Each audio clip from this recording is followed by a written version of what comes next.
to the flag of the United States of America and to the republic for which it stands, one nation, under God, indivisible, with liberty and justice for all.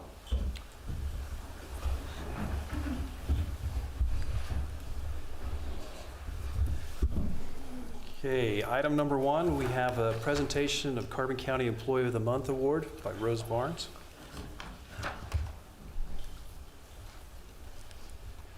Commissioners, our Employee of the Month this month is Brenda Pappas from the Children's Justice Center. I've had the privilege of knowing Brenda her entire life. We've gone to school, our families, we've known each other, and I truthfully don't know anyone who has a bigger heart than Brenda. She would do anything for anyone, and she does. And I'm gonna let Shelley explain why she nominated her, but I just wanted to say a few words because Brenda puts herself out there for everyone, and she truly has a vested interest in what's going on at the center and does her job exceptionally well. So thank you, my dear. Thank you. Thank you. I could say that this presentation started in October, but it's probably started from January 1, 2018, and 2017, and 2016, and every single year that we are at the center. I do have to say that this recognition was actually from our entire staff. It was a unanimous decision that we felt like Brenda deserves an award to be nominated as Employee of the Month.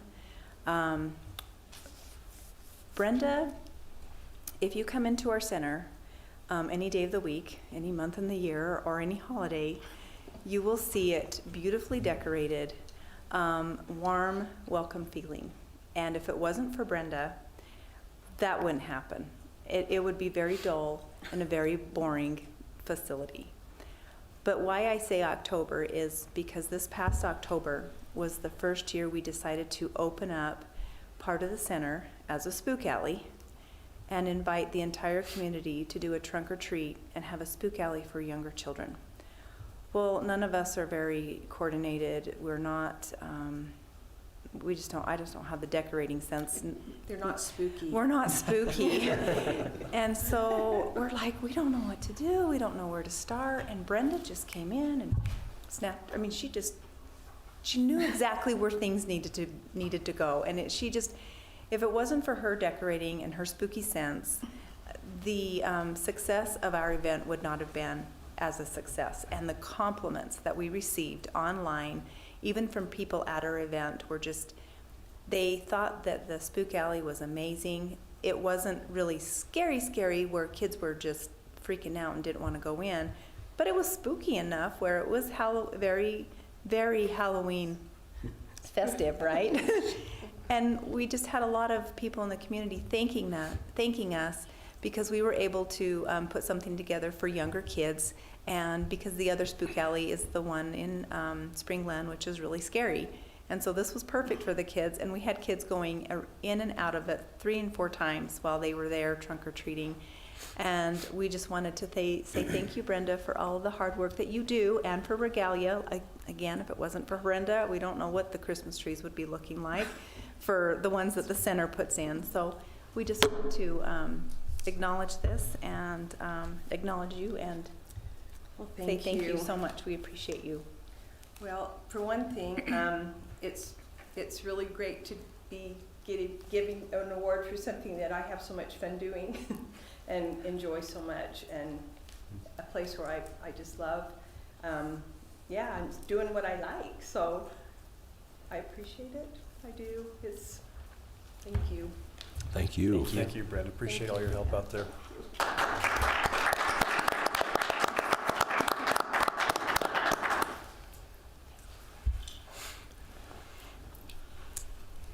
Okay, we'll move on to item number 2. That is the approval of the minutes. Make a motion to... Since those are not quite ready, I would make the motion that we table this until our next meeting. I'll second that. Okay, all in favor? Aye. Aye. Motion passes. Item number 3, discussion and possible approval of the Corbin Maxey Exotic Animal Show to perform at the 2020 Carbon County Fair on August 7th and 8th. Mr. Frank Ori. Hello, gentlemen. Hi, Frank. Hi, how are you guys today? Good. So, this young lady named Samantha, who is Corbin Maxey's agent, reached out to me a couple months ago and said, hey, we would like to come to the fair. So, when he was 12 years old, he went on the Jay Leno show. And since that time, he's been on the Today Show and all the late night talk shows with Seth Meyers and Jimmy Fallon and those guys. And so, he's based out of Idaho. He travels around to fairs, and they want to come to ours this year. And we would house him inside the event center. And I think he'll do 3 shows a day. And Christian has a copy of the contract that we've been working on. That's correct. And Commissioners, I've reviewed the contract, and I don't see anything wrong with it. It does say that we will pay the amount of $4,125. 50% of that is payable due and payable within 15 days of the of signing the agreement, and then the other 50% at the end of the once the performance has been made. It does state that if for some reason the animals can't perform or Corbin Maxey can't make it there for whatever reason, the deposit that would be returned to us would be 50%. So it is possible we could lose 25% of our payment on this, but I think the thought is that you never know whether animals are going to get sick or be available to perform or what. So you should be aware of that as you consider whether to approve this contract. They have large snakes and reptiles and some exotic mammals, and it looks, if you Google Corbin Maxey, it's really cool. What's the expected return? Do we get the gate? We get the gate, yes. We get the gate. And we would have a modest fee, like $5 a person or something like that, and we would keep that. We pay the $4,000 up front, and then we keep the gate. So how big of a venue would you be setting up? Like the concert, or like one bay, 2 bays? We'd just do 1 bay, and we'd do like bleacher seat, 2 sets of small bleachers inside the first bay.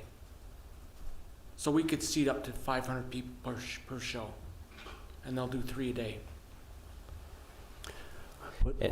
What days? It would be August 7th and August 8th, Friday and Saturday. Friday and Saturday? We want to make sure that we really put forth a great effort and make the fair a destination to come to, something more for them to do this year. That's our goal. What kind of a budget do we have for the fair? We budgeted $30,000 this year. Okay. Does that include fireworks? No, there's a separate line item for fireworks. Okay. Do we have some fireworks for the fair? No, that's for 4th of July, but I didn't know if it was part of that funding. You feel good about it?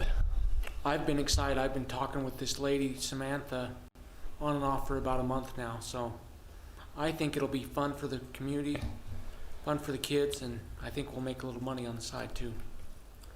What other activities, has there been any other planning for We've the fair had yet? one meeting. Okay. So we're just in the very infant planning stages, but we talked about doing an arm wrestling competition. We're going to do a billiards tournament at the senior center this year, and the derby's going to be on the 8th, correct, Sheriff? Yes. I'm excited. We're all ready for it. We had our first meeting yesterday for the derbies. Sounds good. Yeah, I don't have any questions. I don't either. Well, do we want to make a motion on this, or do we want? I'm okay. You're okay with that? I'll make a motion that we approve the contract with Corbin Maxey for the exotic animal show for the 2020 County Fair. I'll second that. Okay, all in favor? Aye. Aye. And I'll keep you guys up to date on what the plans are for the fair too, okay? Sounds great. Sounds great. Thanks, Thank you, Frank. Appreciate you, all you're Frank. doing. Have a great evening. Thanks. You Yep, too. you too. See you, Frank. Item number 4, consideration of request to amend Resolution 2019-09 to decrease the 2020 Municipal Service Fund certified tax rate to .000625. Commissioners, if I could maybe start by addressing this. As you know, this group of 5 citizens brought a formal request to the county. Can we start by those who turned this in? There is no one present Yes. representing that group that turned this in. I don't see anybody here today. Correct. So those 5 persons asked that this be placed for the purpose of asking you to lower and essentially rescind the tax increase that you voted on, raising the Municipal Services Fund tax rate. And Commissioners, I know this is still an item of interest to the public, but I just wanted to remind everybody of the process that was undertaken prior to the decision being made to raise the taxes. In reviewing my records, I see that you first brought up the possibility of a tax rate increase on the county agenda on September 19th. It was just a discussion on that date. And on that date, you approved putting it again on the agenda for the next time to formally decide whether or not there should be public hearings on the matter and whether it should go forward. So there was a broad discussion on September 19th. On October 2nd, at one of your meetings, you formally approved setting public hearing dates and going forward with exploring the tax rate increase. So at that point, then on October 2nd, after October 2nd, we were also then charged with doing a couple of things. We had to put very specific language in postcards that were mailed out to all of the taxpayers in the county, and we had to begin publishing a number of public notices in the newspaper that also had language that was mandated by statute to be published in the newspaper before the public hearing could take place. Then the public hearing took place in November, the first one did. You were only required to have one public hearing. You chose to again publish notice of a second public hearing at which you addressed nearly all of the concerns that were raised at the first public hearing. And as far as I'm aware, everybody that requested to speak at both public hearings was afforded the time and opportunity to speak. So I just want to point out, Commissioners, that before you could raise taxes, there was a very strict process that had to be followed. Together, we made sure that process was followed, and you did some things to go above and beyond that, namely discussing it one time preliminarily before you ever put it on the agenda, and then having that second public hearing. Now, I know that doesn't make everybody, just because we discussed it, it doesn't make everybody happy as to the result, but the process, I just want to reiterate to you and to the public that the process by which the tax rate increase was made effective was a process that's dictated by state law. The county does not set up that process. All you can do is go above and beyond it, and you did do that. I also wanted to reiterate to the public, there are many who really like to push about the fact that the 733% increase, which was actually just an increase of one fund, the Municipal Services Fund rate, that was the only fund that was increased, and it was increased by 733%. But I'd remind everyone that that rate was below the rate of all the cities in the county before it was increased. And after that increased, it raised the average homeowner's property tax of a primary home, of somebody who owned his primary residence within the county. It only raised that person's tax rate by 17%. So a lot of people are claiming a 733% tax increase rate. Yes, that was the rate by which the Municipal Services Fund was increased, but the total tax rate for anybody whose primary residence was in the county was only 17%. So that being said, I just wanted to reassure the public that our process was followed, it was done according to state law, and the decision was made after after multiple public hearings and many internal reviews conducted by you of budgets within departments and with department heads prior to this ever being brought to the fore. So with that, I appreciate the time on that and the opportunity to remind the public of how this tax increase came about. I believe there's also a referendum process too for... Yes, but that's not on our agenda tonight. So the letter that was brought in was a request of the commission to decrease the tax rate, which the commission can consider. They also indicated in that letter that if the tax rate were not increased, they asked that this request be treated as an initiative petition that could go forward. I'm currently reviewing the legality of that. I have 20 days to do that, and I'll be letting them know shortly as to whether or not their petition is what the statute calls legally referable. So I'm reviewing that. Preliminarily, I have some concerns, specifically because state law dictates all of the steps that must be taken in order to increase a tax or to change a tax. And so it's not something that can just be put to the voters through the ballot box. So I'm very concerned that this petition may not be legally referable to the voters, but I'm still reviewing that. But what's before you tonight is simply a request by them to reduce the tax rate that you approved at the public hearing in December.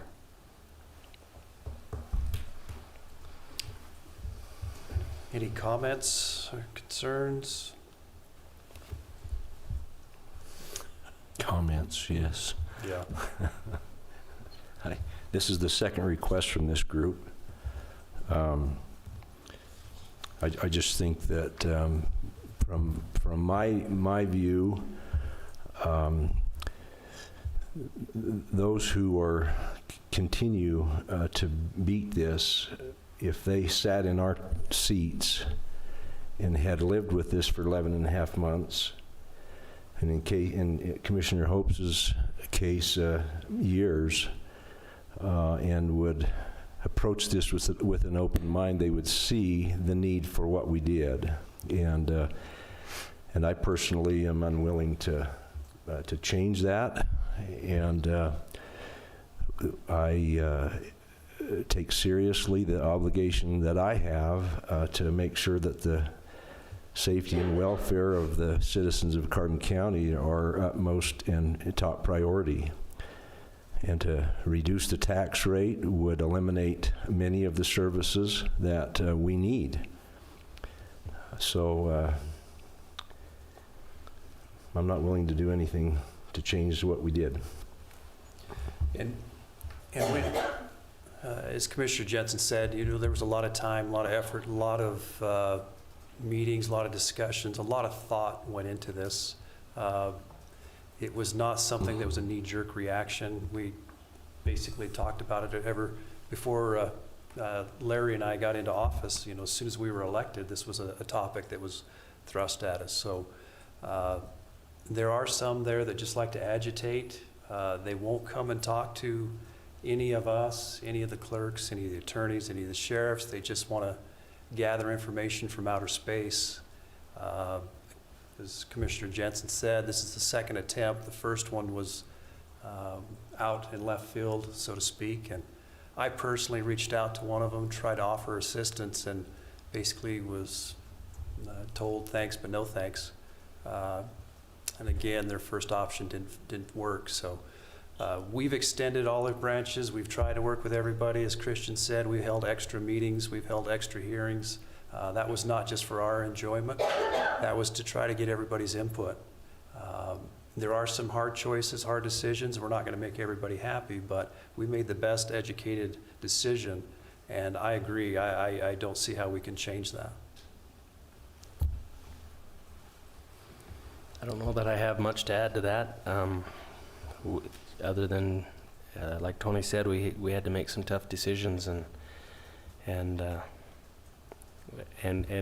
you have to stand by the things that you do. So I'll make a motion to deny.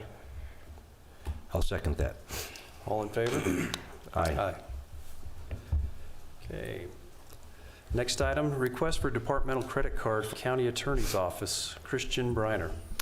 Commissioners, apparently each department head is supposed to have a credit card in his own name, if he's to have a credit card.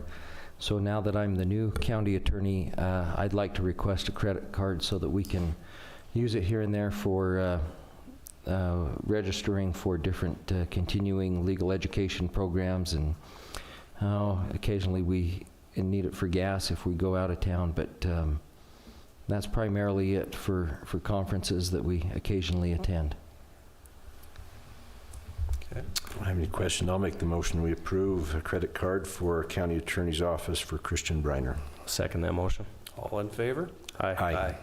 Motion passes. Item number 6, consideration and possible approval of a motion allowing the sale of tax parcels 01-2610, parcel 021674-0002, and parcel 2A-1061, and determining the method of sale. Maybe I could take this for a second. We've had 3 individuals come forward and ask if 3 parcels of surplus property that the county has probably acquired these pieces in a tax sale years ago or by some other way. But these 3 parcels, they've each requested the opportunity to try to purchase those. So the first one is for a piece of property on 2000 South here in Price by the home of Jeff Peters. He's the one who was asked about it. It is a piece of ground a little over 2 acres, but the usable portion of that land is only 1/4 of an acre. And so we have our appraiser's office has put an appraised value from their office of $453 for the value of that parcel. We have another one that was requested by Mark Morley. This piece of property is near the Savage loadout here, just south of Sutherland's, and it is a little bit larger, or it's not a larger piece of property. It is 0.71 acres. There are 2 property owners surrounding it that could potentially use part of it, but probably just Mark Morley. Access off of the county road is difficult to this piece. It probably would have to be accessed through the Mark Morley's property. That parcel has been valued by the appraiser's office at $3,550. The third parcel is in Spring Canyon. This is a piece of property that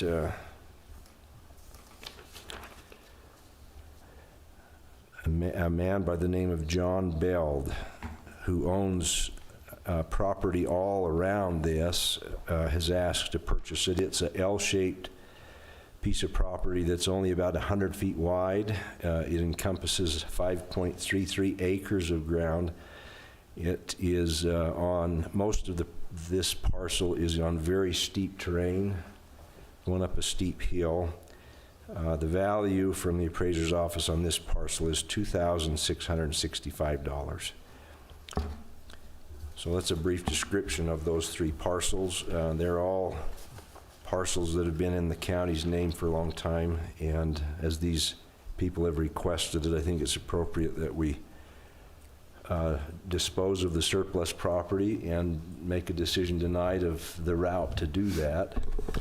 And Commissioners, our code with the Spring Canyon property, it's kind of a wedge-shaped, a very thin wedge-shaped piece that seems to only serve to divide the 2 parcels owned by the gentleman who requested the sale of it.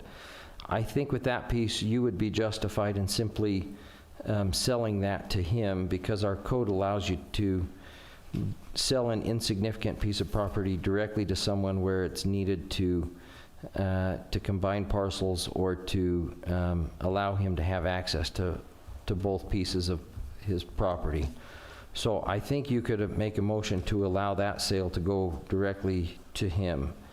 With the other two, because there are other property owners that surround it other than just those who've requested on the other two parcels, I think you need to, we need to set up a process by which others can come in and bid, and we typically give notice to the surrounding property owners on those ones. So Todd and I could, or whoever you direct could do that. We could give notice, once we decide what the method of sale would be, we could give notice to those persons specifically and let them know that we're going to sell it. There's a couple ways you could do it. One option would be to sell these two parcels at the conclusion of the May tax sale. They wouldn't be part of the tax sale officially, but since we'd be up here auctioning off property and bidder numbers would be issued, we could just sell those two at the end of the tax sale if Seth didn't object to that, and just do it auction style, and the dollar amounts you quoted today could be the minimum bid amount. The other thing you could do is simply accept a written bid in the mail. We could put out a notice of bids in the newspaper and see who's interested, and give it to the highest bid that comes in. There may be some other ways to do it, but I haven't thought of them. But you can set it up just so long as you feel it's fair and everybody has an opportunity to bid that might be interested in that. Any discussion on that? Any thoughts as far as the bid process? Which parcel is the one that we can sell direct? That would be the spring. I'm thinking the Spring Canyon one. Yeah, that one is 2A 1061. Okay. So do we need a motion here, Christian? I think you should, yeah. So I'll make a motion that we go ahead and enter into negotiations to sell parcel 2A-1061 with the surrounding landowner. I'll second that. All in favor? Aye. As far as the other parcels, I don't have a preference as to which method. The cleanest way would be to notify the adjoining property owners and probably put it in the paper, That, yes, and then anyone could and then anybody could still bid on it, sure. bid on it. Do you want to, in conjunction with the tax sale, or silent bid, or? I think they probably wanted to get moving on these a little bit sooner than May, if possible. So, I mean, we're talking might be a month out. If we went through the paper, we could get bids by at least the end of the month. That might help them to Sure. Okay. I could notify get that prepared real quick. the adjoining landowners. So I'll make a motion on these two parcels, parcel 1-2610 and also 2-1674-0002, that we notify the adjoining landowners and put it in the paper with a minimum amount. I think you ought to, yeah, the minimum amount. Using the recommendation from our appraiser, Yes. and then put in the paper an ad that would allow anyone to bid on them, and then take mailed in proposals from individuals. Great. I can prepare that for us. I'll second that motion. All in favor? Aye. Okay, item number 7, the consideration and possible approval of the 2020 shredding contract with Office Equipment Company. I didn't see any questions or problems with this one. I don't have any either. Christian, do you have any questions? No, Seth? I didn't have any. You're I'll make- okay with? I'll make a motion to approve the contract with, the 2020 shredding contract with Office Equipment. I'll second that. All in favor? Aye. Aye. Motion passes. Item number 8, consideration and possible approval of the interlocal agreement with Price City regarding landfill fees. Maybe I could talk this one. A few days ago, we had a meeting with Price City regarding the spring cleanup. And for about 40 years, Price City has offered to the citizens for many years, twice a year, recently only once a year, to do a cleanup. And when the county began charging fees to take garbage to the landfill, we as a county had been waiving all of the fees that Price City picked up from people's yards and hauled out to the landfill. Last year, the cost of the county was about $32,000. And so we suggested to them that we probably would not waive those fees any longer. So they've adjusted on their end to not do the spring cleanup, but to take the money that they would have spent with their equipment and men and do some more road work, repairing roads. So they're not going to bring any debris to the landfill for a cleanup. And as part of that talk with them, the offer was made as maybe we should give them a discounted rate, both Price City, Helper City, Wellington City, and East Carbon, if it's applicable, of not charging them the full $20 per ton for tippage fees for the municipalities. And so that was just a discussion that I thought we ought to have. Price City has not requested this. It's my proposal. The total amount of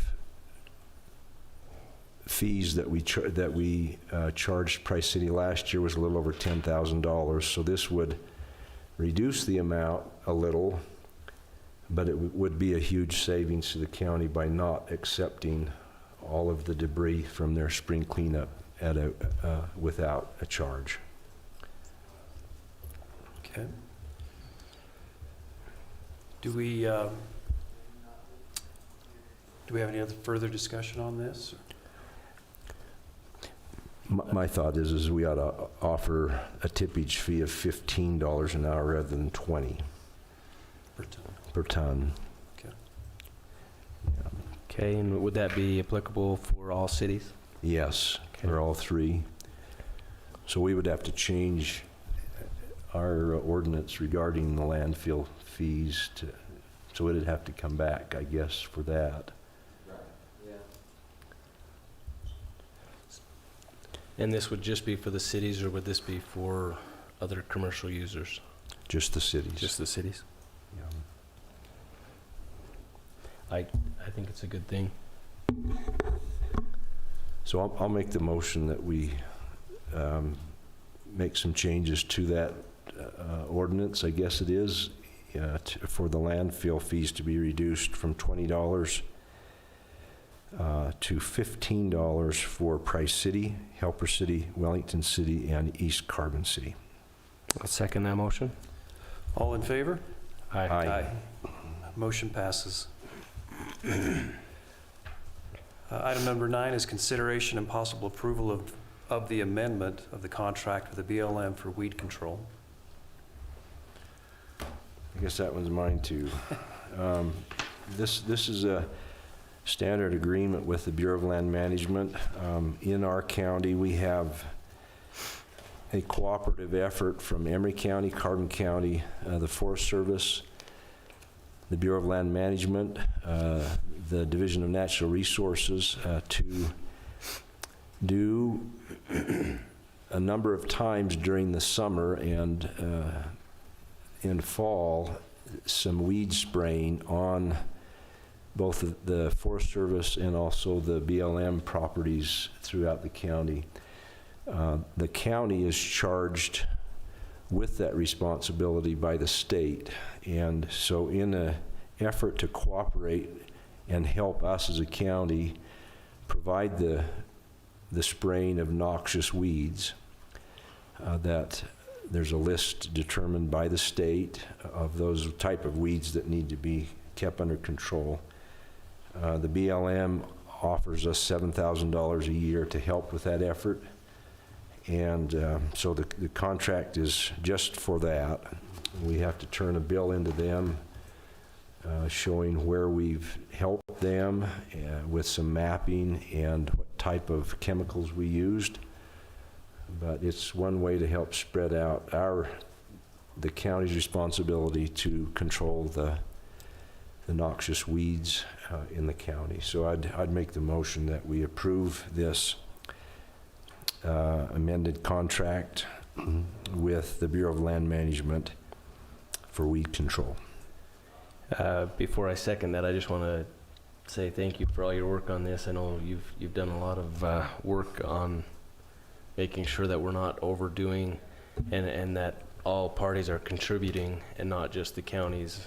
So I appreciate your work on that. I'll second your motion. Okay, I have a motion and a second. All in favor? Aye.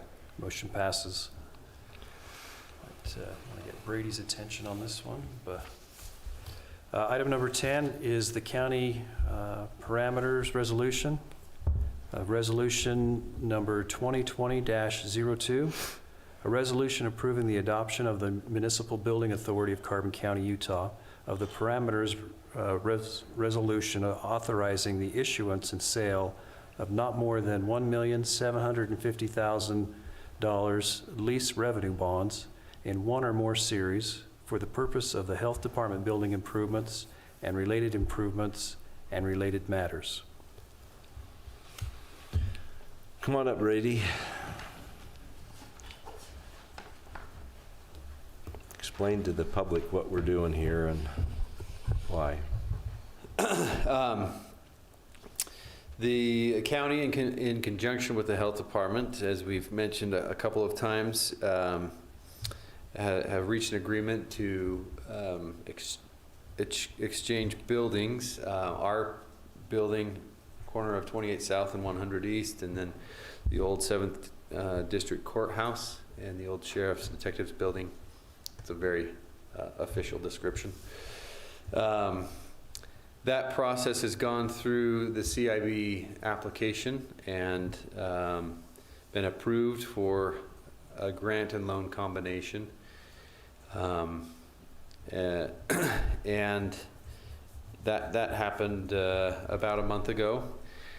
And at this point, it's the approval of the lease revenue bond as, if I understand right, security for the CIB.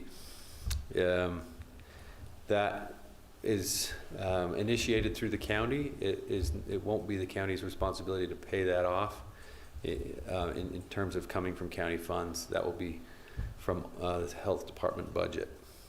We will basically reimburse the county for all of their expenses. Is that all I needed to say? So maybe just to add to that, this loan was matched with a $1,750,000 grant from the CIB to remodel those two buildings to make them usable for the health department.